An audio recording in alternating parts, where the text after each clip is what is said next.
今ここがシャルトンにあるステンドグラス職人の工房なんですね。アトリエロランというところにお邪魔しています。見てください。もうね、ここ入った途端ステンドグラスが至る所に飾ってあるんですね。それではこれからこの工房のガラス職人であるエドリーさんにお会いします。Bonjour. Bonjour.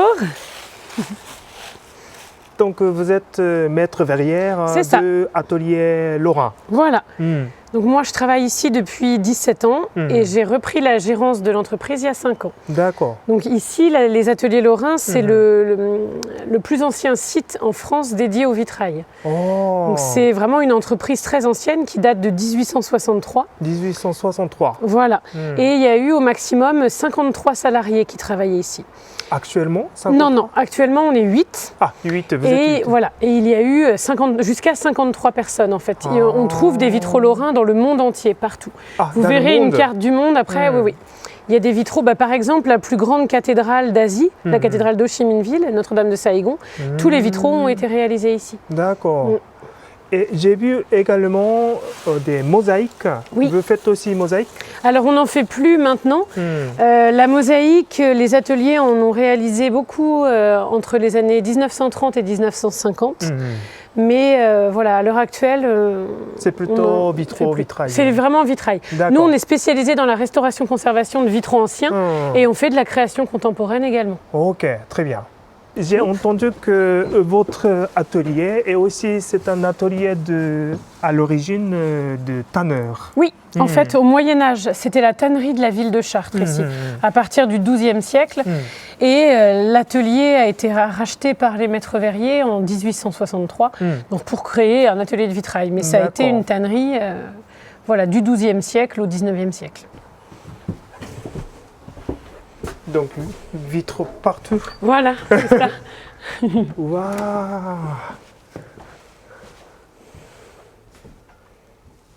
C'est incroyable. Donc ici, c'est votre voilà, c'est l'atelier principal. Donc actuellement, vous faites en restauration ou bien voilà, plutôt création? On a les deux, on a de la restauration et de la création. Est-ce qu'on peut voir comment ça se passe? Si par exemple, il n'y a pas longtemps, on a réalisé ces vitraux-là, ces deux panneaux pour une abbaye dans le sud de la France, enfin dans le sud-ouest. Ça, c'était de la création. D'accord. Et là, ça vient d'être posé. Donc ça, c'est le dessin? Voilà, c'est le dessin préparatoire. D'accord. Pour la réalisation des vitraux. En fait, quand on fait pour faire un vitrail, on fait d'abord une petite maquette. Ensuite, on fait le dessin à l'échelle, selon la taille du vitrail. Ça, c'est à comme l'échelle. ça c'est à l'échelle. Et ensuite, on va faire les gabarits pour couper les pièces de verre. D'accord. On choisit les teintes de verre, on coupe. Ensuite, on fait la gravure sur verre, la peinture, la cuisson des verres. Et ensuite, on fait le montage en plomb. D'accord. Par exemple, quand on fait une création, pour l'iconographie, vous discutez avec l'église? C'est ça, tout à fait. On discute avec le client. Donc le client, ça peut être une église, mais ça peut être un château, ça peut être des particuliers, ça peut être privés. Ça peut être n'importe quel privé ou des entreprises. On fait des grosses créations dans des entreprises, on fait de tout en fait. Donc on peut faire des vitraux comme ça, où c'était très classique, mais des choses très très contemporaines aussi. Avec quelque chose à on fait de tous les styles. Exemple, voilà, complètement. Complètement. On fait vraiment de tous les styles. Après, nous, au sein de l'atelier, on a vraiment les compétences pour réaliser tout type de création. D'accord. Donc c'est...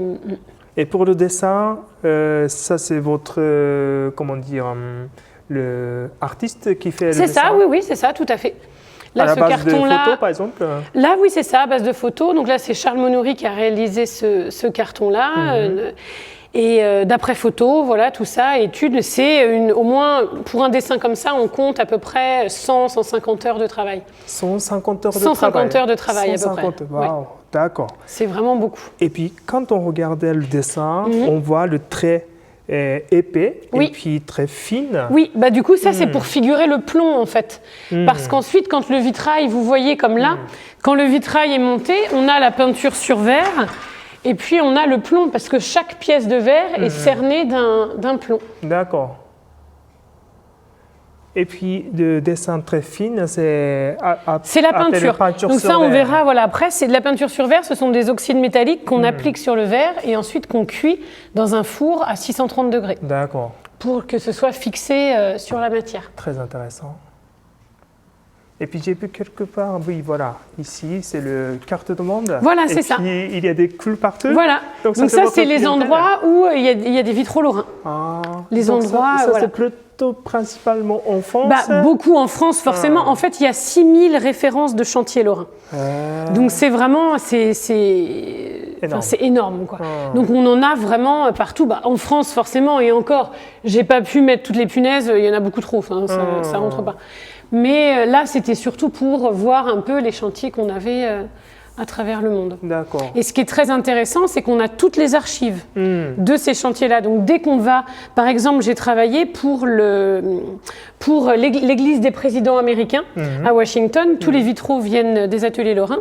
Et il y a un membre du gouvernement américain qui a voulu faire un ouvrage là-dessus. Donc on a travaillé en recherche d'archives, on a retrouvé toutes les maquettes pour la réalisation des vitraux qui avaient été réalisés dans 1870-1880.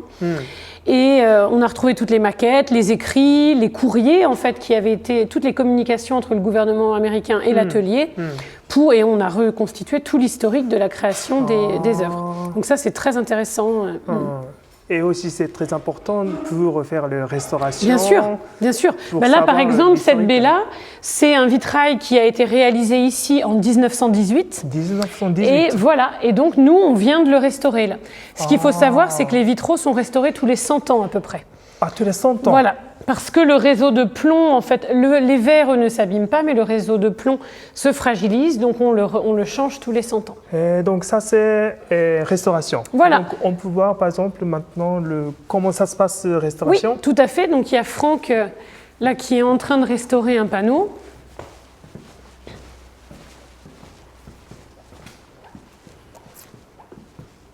Bonjour, Franck. Ah, ça c'est. Donc là, voilà, là il a été démonté. Là, c'est un vitrail qui date du XXe siècle, dans lequel on a retrouvé des fragments beaucoup plus anciens. Donc là, ce visage date du XVe siècle. On a des pièces qui datent du XIIIe siècle. Donc on est en train, 13e siècle, oui. Ah, oui. Dedans, c'est le même, voilà, que celui-ci là. Enfin, c'est deux petits panneaux comme ça. En fait, on restaurait une église. Les vitraux sont tous du 19e et du 20e siècle. Et en fait, quand on les a déposés pour les restaurer, on s'est rendu compte qu'il y avait des verres qui étaient très très anciens dedans. Donc on les met là bien en valeur. On fait une belle restauration pour pouvoir les remettre en valeur. Donc on voit bien ces différentes époques. Voilà, c'est ça. C'est ça. Tout à fait différent. Ça, c'est du XXe siècle. Et ça, là, ici, c'est du XVe, XVIe siècle. On a des verres, je sais plus, c'est celui-ci. Ça, c'est un verre du XIIIe siècle. Celui-ci. Ça vient de Chartres? On ne sait pas d'où ça vient. Ah, on ne sait pas. Non. En fait, cette église-là, elle est à Sours, c'est à 10 km de Chartres. Mais ces vitraux-là, ces verres qui sont anciens, on ne sait pas du tout d'où ils viennent. Ah, d'accord. Donc peut-être, mais en fait, on est en train de faire des recherches d'archives pour essayer de savoir pourquoi on a des verres anciens comme ça, de différentes époques. Justement, pour l'instant, on ne sait pas. Normalement, non. Normalement, non. Donc on ne sait pas ce qui s'est passé, en fait. Donc c'est ça qui est assez... C'est assez marrant, donc on est en train d'étudier ça. Comment vous savez que ça date de 13e, 14e? Alors c'est le style, c'est que déjà le type d'altération qu'on voit et la peinture. Et par exemple, là, ici, on a des émaux. Là sur la couronne, et ça, ces émaux-là on en trouve dans les vitraux à partir du XVIe siècle. Donc on sait que voilà, ça peut pas être avant. Et après, par rapport à l'esthétique l'esthétique de la peinture, par rapport à l'épaisseur des verres, enfin la texture, avec l'expérience, on sait, on peut dater les différents verres. D'accord.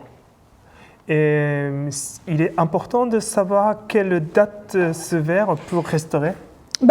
Pour le restaurer, pas forcément, mais c'est surtout important pour le côté historique. Du coup, là, en fait, pour ce panneau-là, on va faire un relevé du panneau en datant toutes les pièces pour que les gens sachent, voilà, on trouve que c'est important pour la conservation de l'œuvre de savoir de quelle époque ça date. Donc mais pour la restauration, non, ça ne change rien. Ah, d'accord. Donc, règle générale, le verre du XXe siècle, le verre du XIIIe siècle, c'est la même procédure pour... Pour la restauration, Pas vraiment. Pas vraiment. Parce que, en fait, on rencontre des problématiques différentes. Un verre du XIIIe siècle, il va être très altéré. Si on regarde, peut-être de ce côté-là, vous voyez. Ah, Ça, c'est un verre du XIIIe siècle. En fait, c'est des verres qui C'est pas contenaient. lisse. Bah non. Mais en fait, avant, il était lisse. Mais c'est des verres qui contenaient de la potasse. C'est un des éléments chimiques présents dans le verre qui s'est dégradé avec le temps.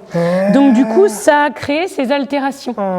Donc, c'est comme ça aussi qu'on sait que c'est un verre du XIIIe siècle. D'accord, d'accord. Alors que vous voyez, un verre du XXe siècle, C'est propre. bah, c'est pas du tout pareil, quoi.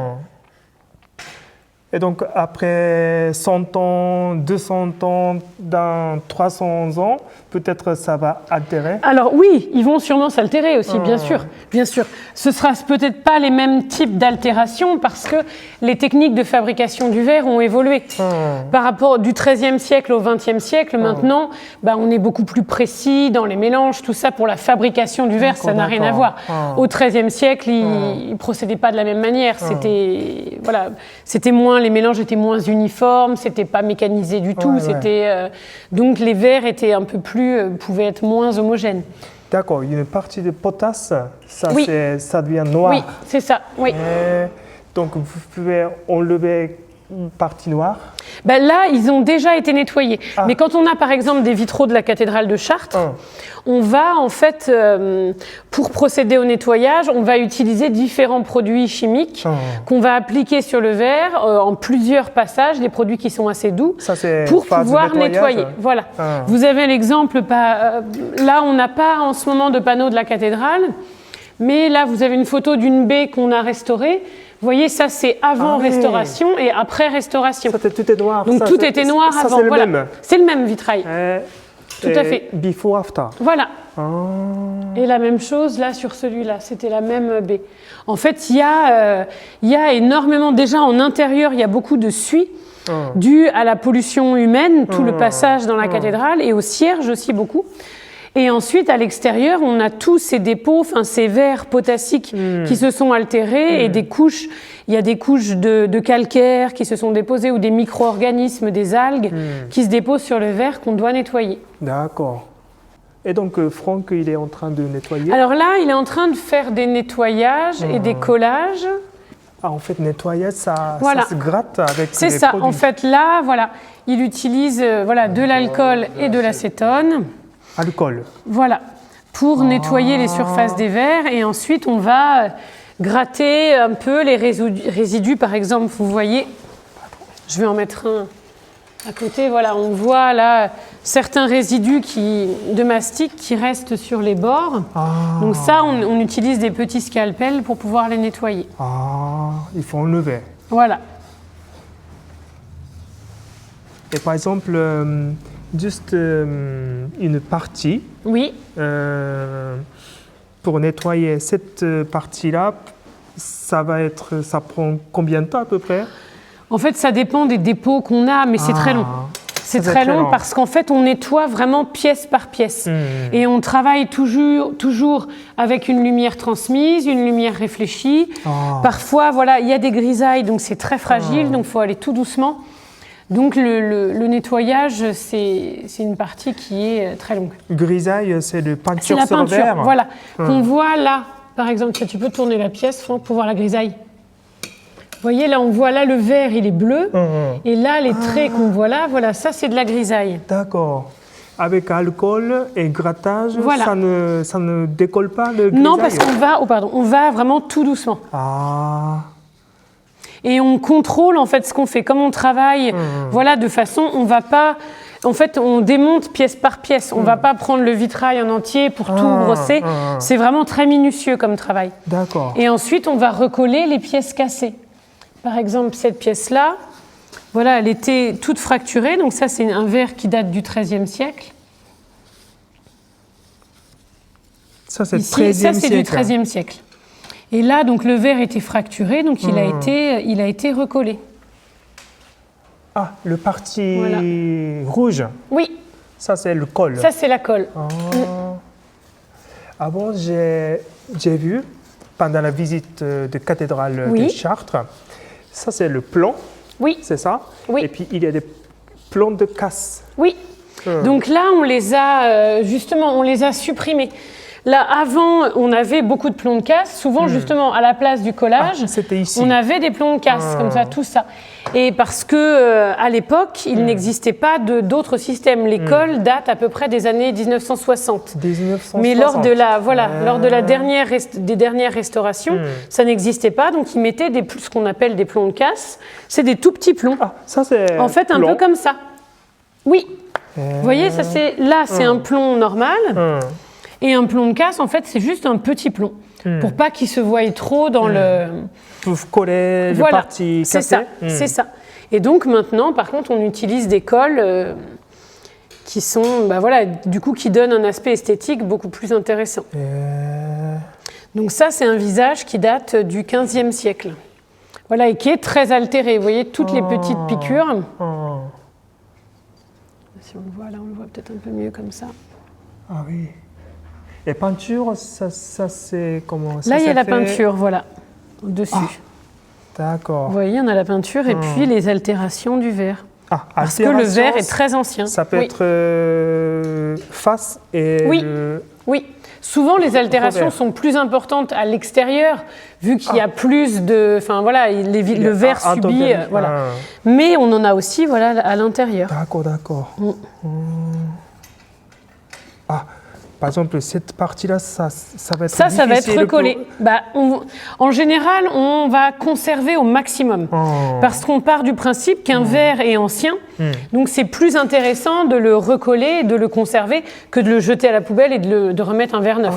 Donc, on va plutôt le conserver. Par exemple, imaginons cette petite partie... vous ne trouvez plus. Oui. À ce moment-là, vous faites la même couleur de... Alors, il y a deux possibilités, oui. La plupart du temps, on fait ce qu'on appelle une lacune. Par exemple, ici, c'est ce qui s'était passé.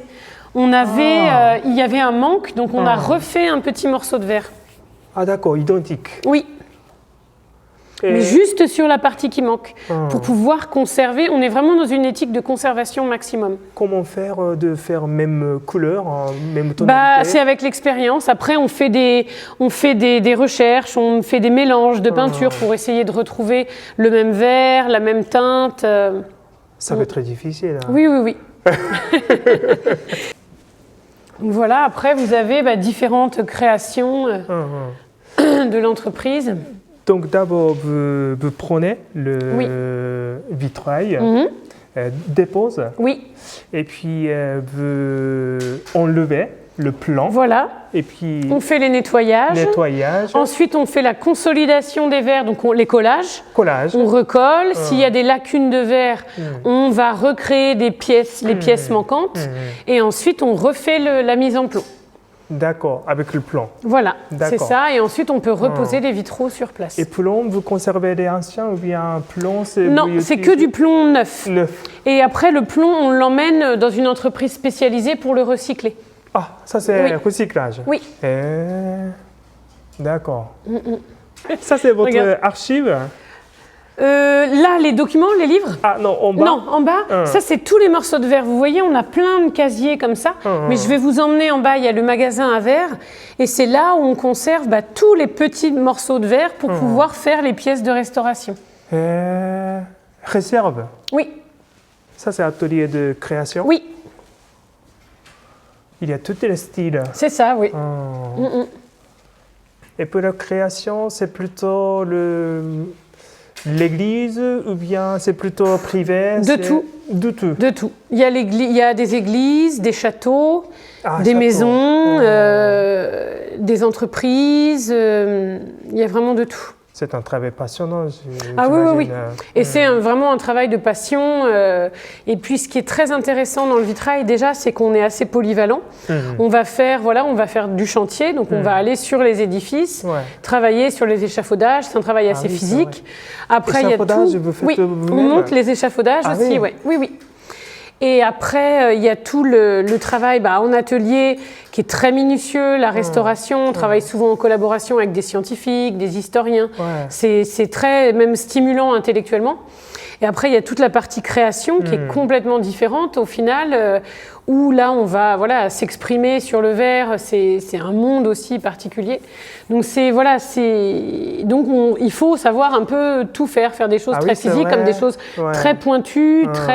Et on a beaucoup de dossiers documentaires à faire parce qu'on identifie vraiment toutes les actions qu'on fait. Donc, il y a une grosse partie aussi numérique dans notre travail. Et donc voilà, donc c'est un métier qui est très riche et très varié. Il faut être artiste, artisan, il faut être historien. un peu tout ça. C'est ça, il faut être un peu tout ça. Il faut courageux aussi. C'est ça. Peut-être c'est très, comment dire, il ne faut pas avoir vertige, n'est-ce pas? Ah bah non, ça non. Parce que fenêtre haute, c'est... Ah bah on travaille beaucoup en hauteur, oui. Et non, ça c'est sûr qu'il ne faut pas avoir de vertige.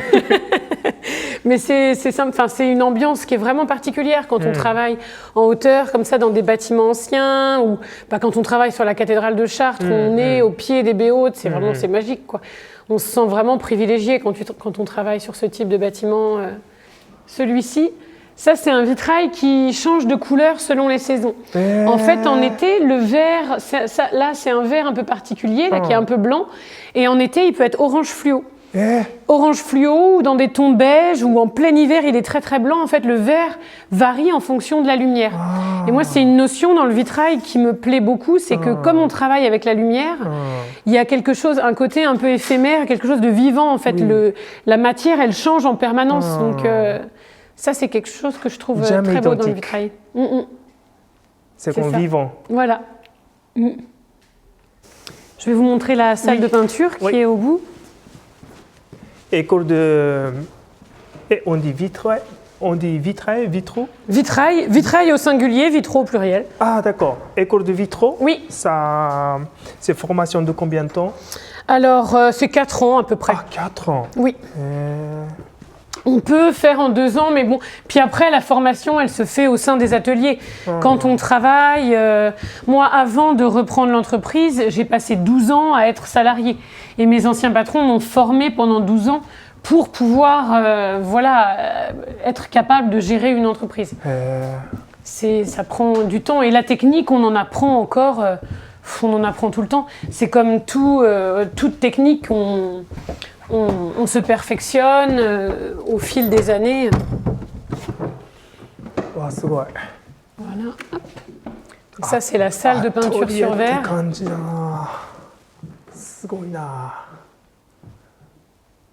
Ah, ça, c'est maquette. Ça, c'est un carton. Ah, carton, alors ça ça c'est une maquette. Ici. Là, une maquette, en fait, c'est à petite échelle. Et c'est coloré. Donc, pour placer les couleurs. Ça, c'est une maquette qui a été réalisée pour la cathédrale de New York. La cathédrale Saint-Patrick, en fait, ils ont réalisé des vitraux en 1878. Donc, elle date, cette maquette, de cette époque. Donc, d'abord, il y a la maquette en petit pour placer l'ensemble, les couleurs.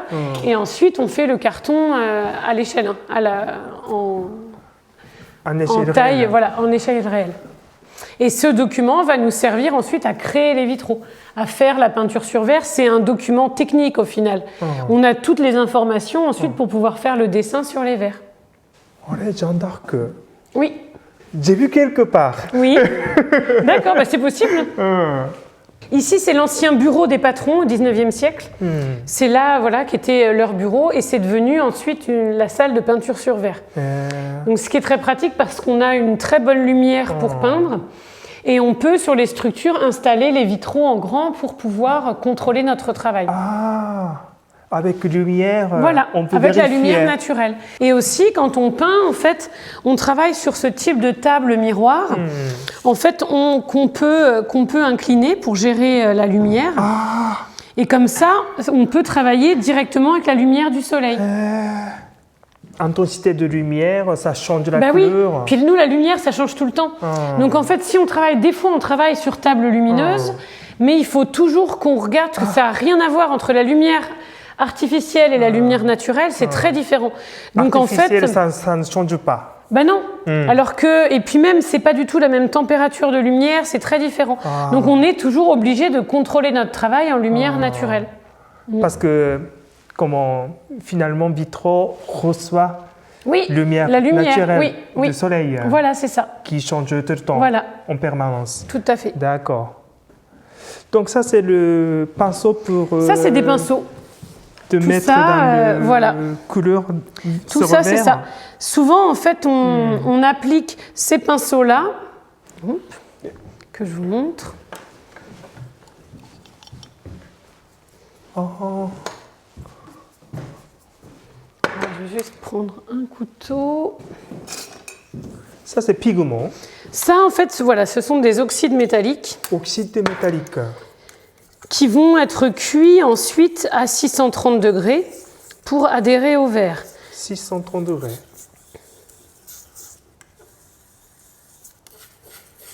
Donc ça, il existe plein de couleurs et puis on fait les mélanges. Et en fait, quand on applique, voilà, on va appliquer par exemple la peinture sur le verre. On utilise ce qu'on appelle un blaireau, c'est ça, un pinceau en poil de blaireau pour étaler la matière. Et on peut, on appelle ça un putois. Donc c'est du poil de putois, c'est d'où le nom. Et en fait, on va tapoter la matière pour donner les formes. Donc ça, c'est pour donner un peu les valeurs. Voilà, pour faire les dégradés. Et après, on a les pinceaux pour le trait.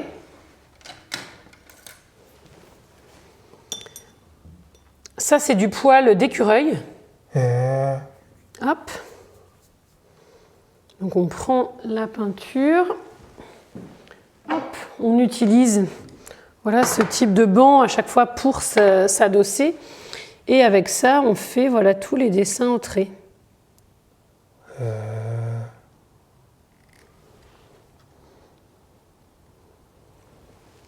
Et quand on cuit, la couleur Oui. change ou bien ça reste Ça même? dépend. Ça reste à peu près pareil. Ça, avec les grisailles. En fait, il existe trois familles de ça, c'est peinture. grisaille. Ça, c'est de la grisaille. Ah, ok. Donc, c'est ce qui nous permet de donner les valeurs, en fait. Vous voyez, les lumières, c'est toujours un ton un peu brun.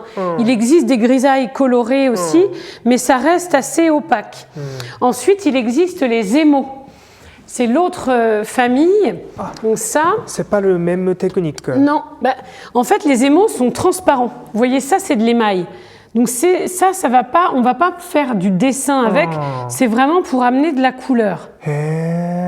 Donc là, par exemple, ici, vous voyez, là, le violet, tout ça, c'est de l'émail. Le ton derrière qui est brun, c'est de la grisaille, qui donne les valeurs, tout ça. Et la couleur, elle est amenée avec des émaux. Qui sont transparents. Et j'ai pas compris. Alors là, ici, on a un seul morceau de verre qui est incolore. Il y a deux techniques différentes Oui, dans c'est ça. cette verre.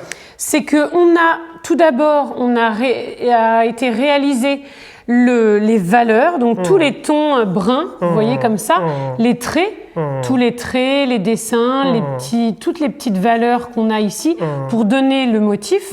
Et ensuite, la couleur, donc vous voyez le rose qu'on a derrière, le jaune, le violet, a été ajouté derrière pour, de façon uniforme, voilà ce type de peinture, pour avoir la couleur. Et Voilà. puis grisaille, c'est comment dire, c'est écrit sur le verre. Oui. De face. Oui. Et émaux, c'est Plutôt, ça de façon générale, oui. Après, on peut mettre des deux côtés les deux. Mais en général, c'est à peu près ça. Donc, quand on fait le émaux, ça c'est, vous mettez de pigments. Oui. On dit Oui. pigments. Des émaux, oui. Des émaux sur les verres transparents. Oui, c'est ça. Pour avoir la couleur. Ça, à la base, ces verres-là étaient transparents. Et on met la couleur, voilà, pour obtenir des nuances. En fait, je croyais que déjà le verre est coloré. Ça arrive. Ça arrive. C'est très... Ça arrive. Vous voyez, là, par exemple, ici, il n'y a pas de peinture. Et on a des verres colorés. En fait, les verres sont colorés dans la masse ou peuvent être incolores. On a de tout. Et ensuite, on peut rajouter des émaux, on peut rajouter de la couleur en plus. Ah, ok. Donc, il y a trois techniques pour colorer. Alors, on ne peut pas dire ça. En fait, les verres qu'on utilise sont colorés ou incolores, il y a de tout. Ça, les verres de base. Et ensuite, la peinture que l'on va faire, on va rajouter du décor. Donc, soit de la grisaille, soit des émaux avec un peu de couleur, mais on n'a pas, c'est différent. On n'a pas, parce que les émaux, ça reste une peinture. Vous voyez, on a une matière, on a quelque chose. Alors qu'un verre, quand il est coloré dans la masse, c'est uniforme. Il y a des petites bulles, tout ça, mais c'est pas une peinture. C'est pas la même texture du coup. Et par exemple, on dit souvent bleu de Chartres. Oui. Ça, c'est le vert, c'est le bleu de verre ou bien c'est le émaux? Non, il n'y avait pas d'émaux à cette époque-là. Les émaux, ça c'est apparu au XVIe siècle. Et le bleu de Chartres date du XIIe siècle. Donc là, ça n'existait pas, les émaux. C'est la couleur de verre. C'est la couleur dans la masse du verre, oui. Ah, avec cobalt. Oui, tout à fait, c'est ça. Vous faites aussi le verre de cobalt maintenant? Mais nous, on ne fabrique pas la matière première verre. Vous voyez, nous, on achète des plaques de verre. Ça, c'est le souffleur de verre qui fabrique le verre. Ah, d'accord. Nous, on achète le verre et on le décore, on le coupe et on le monte en plomb. C'est un autre métier, la fabrication du verre. J'ai commencé à comprendre un petit peu. C'est très complexe. Oui, oui, oui. Et comment j'imagine que émaux et le grisaille, il faut cuire pour, comment dire, c'est ça, pour fixer. Pour fixer. Oui. Et la température est différente ou bien c'est le même À peu près cuisson? pareil, ou la même cuisson, oui. Les émaux, on peut les cuire un peu moins haut, mais la plupart du temps, on les cuit en même temps en fait. Et normalement, vous cuisez une fois. On peut faire plusieurs cuissons. Par exemple, sur ce type de pièce, là, il y a plusieurs cuissons. Il y a au moins 3 cuissons différentes. 3 cuissons? Oui. En fait, on peut peindre et retravailler. Après, on peut peindre, cuire et repeindre sur la pièce et recuire et repeindre. Ça arrive souvent qu'on travaille comme ça en faisant par étapes. Où on va par exemple faire d'abord le trait, on va le cuire comme ça, après ça ne bouge plus pour fixer. Et après faire les modelés, tout ça. Et quand on fait plusieurs cuissons, ça ne terre pas le verre? Non, le verre non. Non. Mais la colorise? Ça peut changer un peu, oui. C'est toujours le risque. C'est mieux de faire le moins de cuissons possible, mais souvent on est obligé de faire plusieurs cuissons. Par exemple, dans la restauration, il y a déjà une peinture grisaille et vous ajoutez le grisaille au-dessus, n'est-ce pas? Ah non, ça jamais. Jamais? Ça, il faut surtout pas recuire une pièce ancienne. Ça, en fait, dans la restauration, s'il y a un verre avec de la grisaille, c'est complètement interdit de le recuire. Parce qu'en fait, ça pourrait altérer le verre. Justement. Et ça pourrait enlever la peinture, tout ça. Donc ça, non. En fait, jamais on recuit de pièces anciennes. Alors, dans ce cas-là, par exemple, imaginons il y a un verre à restaurer, mais grisaille complètement presque effacée. Oui. Comment vous faites? Ça arrive souvent, ça. Alors souvent, on va faire un doublage. Par exemple, on a le cas ici. On avait une pièce dont le visage était presque complètement effacé. Donc dans ce cas-là, on fait une deuxième pièce à côté en refaisant le dessin. Et cette pièce-là, on la cuit. Et ensuite, on superpose les deux pièces. Il y a 2 verres. Voilà. Comme ça, on n'a pas touché à la pièce ancienne, mais on a reproduit le dessin sur un autre verre. C'est un doublage. Ça s'appelle doublage. Oui, voilà. Intéressant. Oui.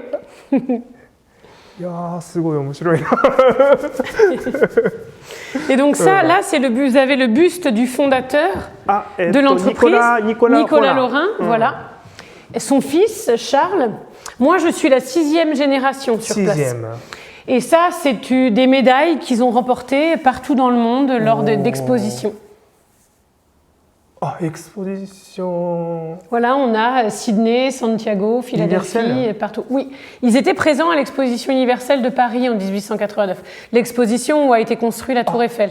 Oui, et ils ont remporté une médaille d'or pour cette exposition. C'était une entreprise qui était vraiment très très connue mondialement au 19e siècle. Vous n'avez pas pression sociale Si. de hériter Si. atelier avec beaucoup Ah oui, d'histoires? bien sûr. Mais en même temps, c'est passionnant. Bien sûr, c'est une lourde pression, une lourde responsabilité, mais en même temps, c'est magique, quoi, parce que c'est le plus ancien atelier de vitrail en France qui reste dans ses locaux d'origine. Donc du coup, c'est extrêmement important pour le patrimoine français de conserver cet atelier et de le faire vivre encore. Il y a beaucoup de jeunes qui souhaitent travailler ici. Oui, j'ai beaucoup de demandes de stages, de travail, oui. Oui, il y a beaucoup de gens qui aimeraient travailler ici. On en accueille le plus possible, mais on n'a pas toujours le temps. Mais oui, on accueille le plus de jeunes possible et ça passionne beaucoup de monde, oui. D'accord.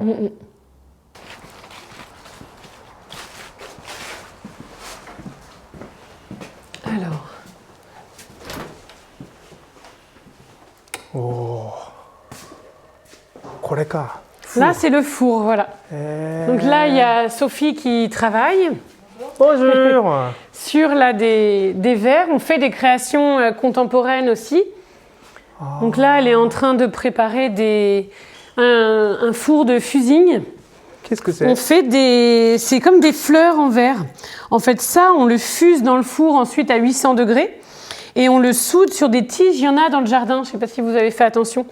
C'est comme des fleurs en verre qu'on met en extérieur. Donc ça, on fait beaucoup d'expositions dans des châteaux, dans des parcs, tout ça, avec ces fleurs-là.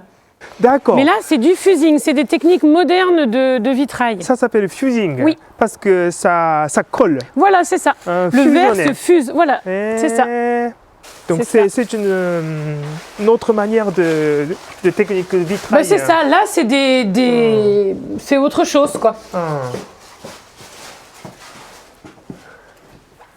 C'est très joli les coraux. Là, le four, l'échantillon de dalle, là. Ouais. Là, c'est tous les verres de couleur. Oui, il est très beau. C'est lequel le bleu de Chartres? Alors, le bleu de Chartres, on va dire à peu près le plus proche. Il n'y a pas un truc pour vous montrer. Celui-ci, à peu près, le bleu clair, là, vous voyez? Celui-là, là. Ça, c'est celui qui se... 71. C'est le plus proche. Ouais. Celui-là. Bleu de Chartres. Très bien. Là. Hop. Ça, c'est votre vitrail préféré, bleu de Chartres avec le Marie-Jésus? Elle est très belle, oui, la Notre-Dame de la Belle-Verrière. Et puis surtout, ce qui est fabuleux, c'est que c'est un vitrail du XIIe siècle, il est très ancien. Donc du coup, c'est... oui, forcément, il est assez représentatif. Oui, mais en même temps, vous êtes bien situé. Oui. Pour référer les exemples. Oui, complètement. Et puis on travaille beaucoup sur la cathédrale de Chartres en restauration, on en a restauré beaucoup.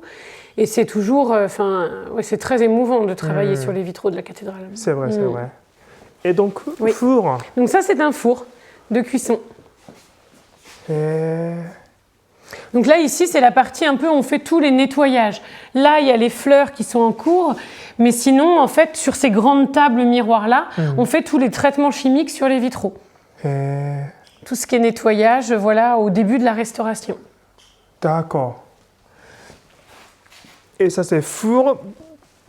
Comme il est grand, ça, c'est cuire en même temps quelque chose de très grand. Oui. C'est pour ça? Oui. On peut l'ouvrir. Tiens, Sophie, tu peux m'aider à ouvrir le four. Je pense qu'il n'y a rien dedans.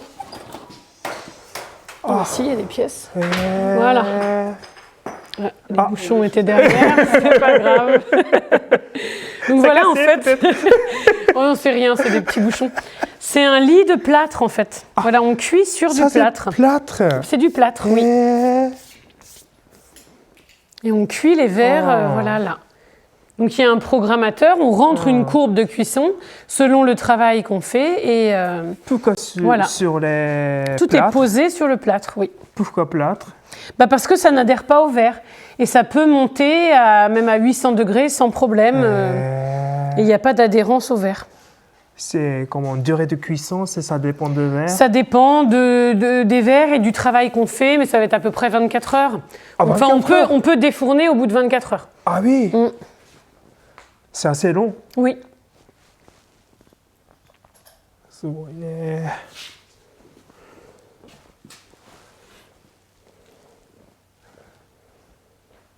Quand on, comment dire, après cuisson, c'est le moment le plus passionnant. Ah bah oui, pour les c'est créations. toujours... ah bah oui, parce que des fois c'est même très stressant, quoi, parce qu'on va ouvrir le four et ça arrive, bah, par exemple, Ah, ça arrive des fois, voilà, une fois j'ai cuit et j'ai une pièce pour un vitrail là, dans une église et bah, ça m'a fait une énorme bulle. Donc voilà, c'est toujours, des fois, c'est ça qui est un peu magique avec le verre, c'est qu'on a des réactions... des fois où inattendues. Et bon, bah donc c'est toujours très stressant quand on va ouvrir le four de Alors, voir ce par qui va exemple, se. Quand vous avez vu ça, c'est à refaire. Ah oui, bah oui, parce que ça je peux pas le mettre dans un vitrail. Même si c'est très beau, moi je trouve ça très beau cette bulle, mais bon bah non, on a dû recommencer. On a dû refaire la pièce. Et qu'est-ce que c'est derrière? Ça c'est de la dalle de verre. Dalle de verre. C'est en fait, comme je ne sais pas si vous avez fait attention, dans l'entrée, c'est une autre technique de vitrail. Là, il y en a un exemple. Voilà, ça en fait, c'est des gros blocs de dalles de verre qui sont sculptés et qui sont sertis par un réseau de plomb. Un réseau de béton, pardon. Ah, ça c'est béton. C'est du béton, oui. Béton, Alors mais... du béton ou de la résine, ça dépend, il existe les deux. Ah, quand donc là, c'est épais, plus monumental, c'est très épais, c'est voilà, une donc autre c'est technique de résistant, vitrail. Oui. Donc on peut utiliser comme mur, par exemple. Oui, tout à fait, c'est ça. Il y a des grands murs qui sont faits réalisés comme ça. Mur transparent, oui. mais résistant. Oui. Excellent. Donc vous avez plusieurs échantillons. C'est ça, en fait, on a plein de dalles de verre, du coup, pour ça. Et après, on a tout le stock de verre qui est là-bas.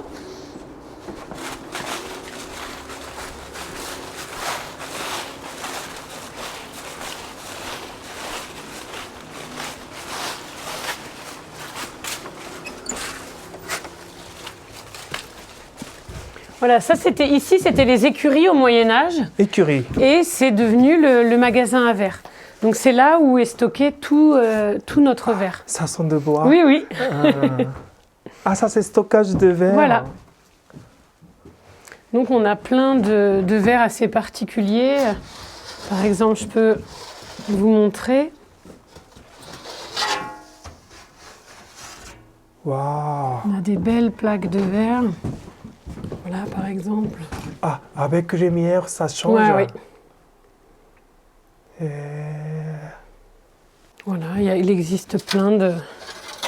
Voilà, des types de verres. Celui-là, il est marrant aussi. Il y a des verres comme ça qui sont chamarrés, des verres très uniformes, des verres avec des bulles différentes. Enfin, il existe toute une gamme de verres... Et l'avantage en plus qu'on a ici, c'est que comme l'atelier de vitrail est présent ici depuis plus de 150 ans, on a beaucoup de verres qui ne sont plus fabriqués et qui restent dans le stock de l'atelier. Donc ça, c'est très intéressant pour nous, pour la création. Et vous utilisez comment ce verre? Des verres anciens comme ça, c'est beaucoup pour la restauration. Parce qu'en fait, comme on fait beaucoup de restauration, souvent quand il y a des petites lacunes de verre, on n'a besoin que de petits morceaux de verre. Mais du coup, on cherche dans tous ces casiers où on va retrouver toujours la teinte absolument la teinte dont on a besoin, quoi. Donc ça, c'est votre stockage archive pour compléter. Voilà, c'est ça. Des vitraux incomplets. Oui, c'est ça. Ça, c'est votre force. Oui, tout à fait, tout à fait. Et le magasin, voilà, continue un peu, voilà, par là. Voir tous les verres. Ah, ça, c'est numéroté. Oui. Oui, c'est la numérotation du fournisseur. En fait, il existe une verrerie en France qui fabrique le verre pour les vitraux. C'est la verrerie de Saint-Just-sur-Loire. Et une seule? Voilà. Pardon? Une entreprise? Oui, une seule, oui. Une seule? Oui. Oui, il n'y a qu'une verrerie où ils fabriquent le verre artisanalement, le verre à la bouche. Pour le vitraux? Oui, c'est ça. Donc le numéro, ça c'est référence de cette entreprise. Voilà. Et cette entreprise est antérieure aux ateliers Lorrain, donc les références n'ont jamais changé au final.